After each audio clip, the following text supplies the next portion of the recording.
What's up, guys? It's Coach Grant with First Down Training, and today we're going to be breaking down how to run a fade versus off-man inside shades. Common question I get asked, what if this DB's off maybe about like 7 to 8 yards and I got to go run a fade and I got to get behind him, okay? So that's what we're going to be focusing on today. But also, fellas, if you guys want to improve your route running in 10 days specifically, a 10-day step-by-step process with specific drills and a schedule to improve your route running, check out that very first link in the description. We give you all the drills, all the technical points that work on these specific things that need to improve your route running. Hope we get you guys on that soon. Again, very first link in the description, you guys, to get you on that program. Let's get started with this video. So now, when we got this DB who's inside shade, right, what do you think is the first thing that should be on our minds when we come up to the line of scrimmage?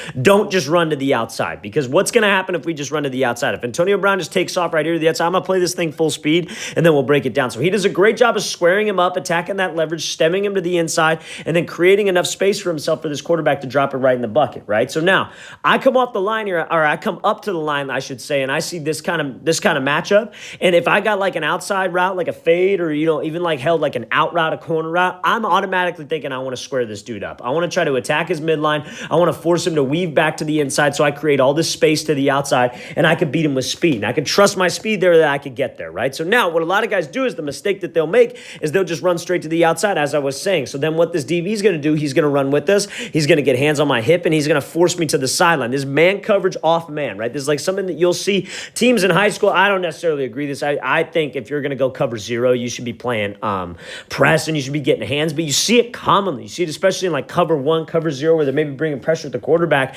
Maybe it's a longer distance, like longer down distance situation. You'll get this off man look, and this is something that you got to be prepared for, because you can't just run there. You can't just take off and run to the outside, because he will force you to that sideline. You got like a yard between yourself and the sideline. That's an impossible throw for the quarterback. So you want to attack this dude. You want to square him up and try to move him off this platform, right? So Brown does a good job of diving to the inside, using this kind of like vertical step, like pressure step to push vertical and square this guy up and attack him. And you see how well he's closing the cushion, right? Because when you close the cushion, that forces that DB out of there. Now, because we squared him up, because we kept him right here, we didn't allow him to just completely reroute me to the sideline, I have all this space that I created for myself. So now this quarterback could just drop this thing right in the bucket, pick to a spot, and not have to throw it just straight on the sideline and put an absolute dime. He's got more room to work. He could throw this thing right now with some air, and I could go chase this thing down. So Antonio Brown does a great job keeping his head down right here, focused on widening the gap. Now he's looking back when he knows he's open, and then that quarterback has a lot of space to drop this ball in, right? He's got about 3 yards rather than a yard if I were to just take off and run to the outside. So that's how you guys can run a fade, especially against inside leverage off man. Let's watch this thing again, full speed one more time. That's a great route from Antonio Brown,